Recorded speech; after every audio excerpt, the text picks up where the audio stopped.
Well, I know you're in India, and from what I read, it's a disaster in India right now. I hope you take care of yourself and everybody around you.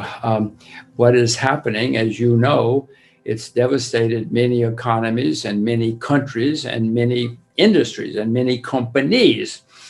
Some are handling it less badly than others, but it certainly caused the world economy to slow.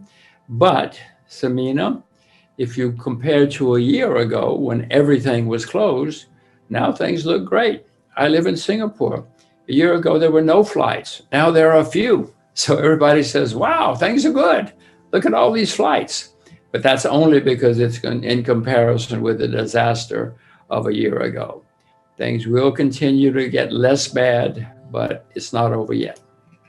Never in world history has, well, I'll use America since it's the largest, never in world history has America printed so much money and driven interest rates so low. Many other countries copied, Japan, England, other countries, and this has never happened in world history. If you ask me, it's not going to end well, but it certainly caused a big revival. As you know, the U.S. stock market's at all-time highs. Many asset classes have gone up a lot.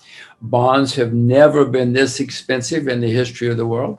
So bonds are clearly a bubble. This never happened in world history, so bonds are a bubble.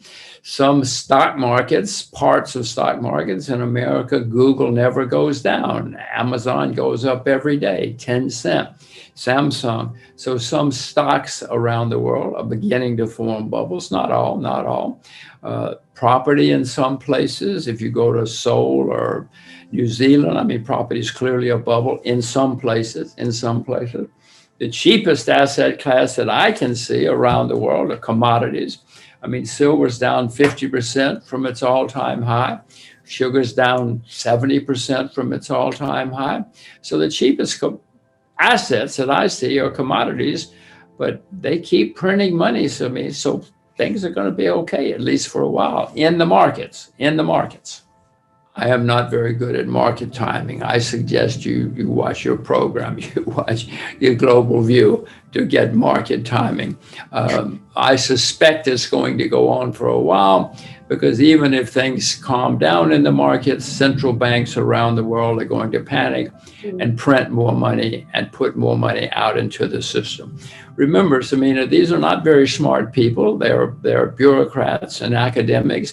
You know, well, actually, you in India had one of the best central bankers that the world's seen a few years ago. He's gone now, but he was really, really smart and very good. But most central bankers are not very smart people, and all they know is to print money and to borrow money. And so they'll do that.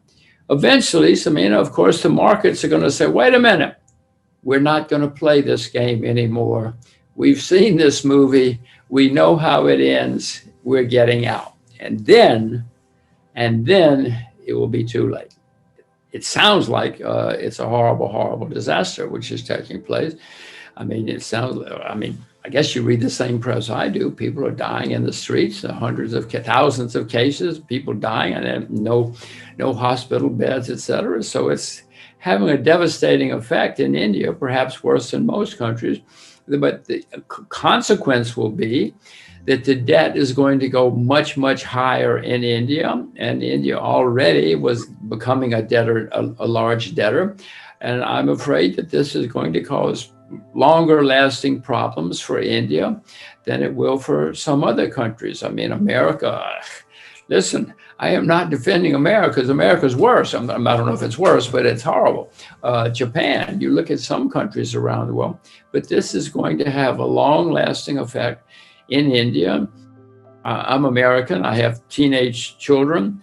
I will tell you, Samina, this is a good time to be an old American because I'm getting the benefits of all this and I don't have to pay for it. But my children, oh my gosh, it's not good to be a young American now because they're going to have to pay for it. They're inheriting gigantic debts.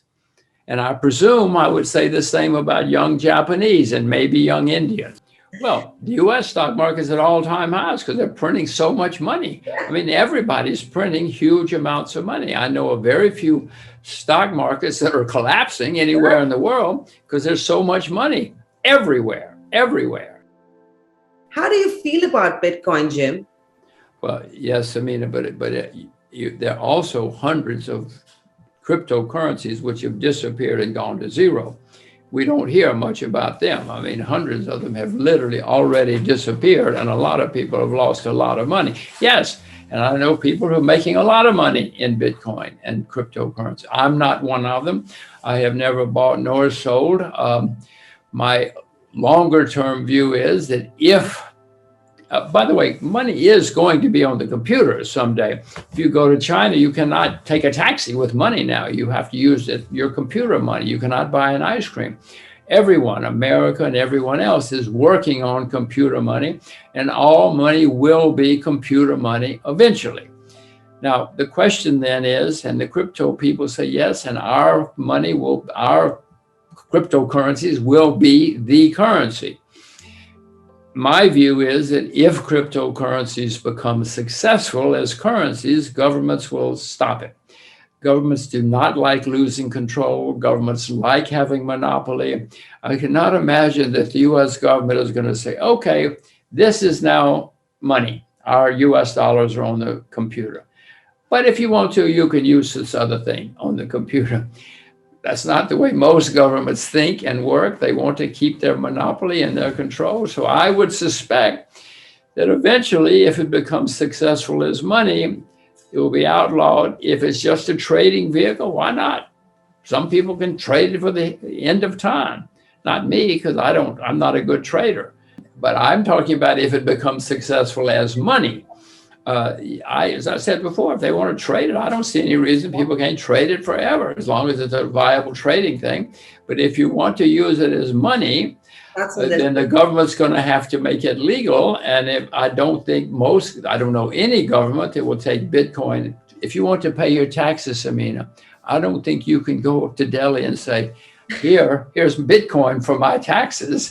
I don't think you can go to Washington, D.C. and say, here, I'm paying my taxes with Bitcoin.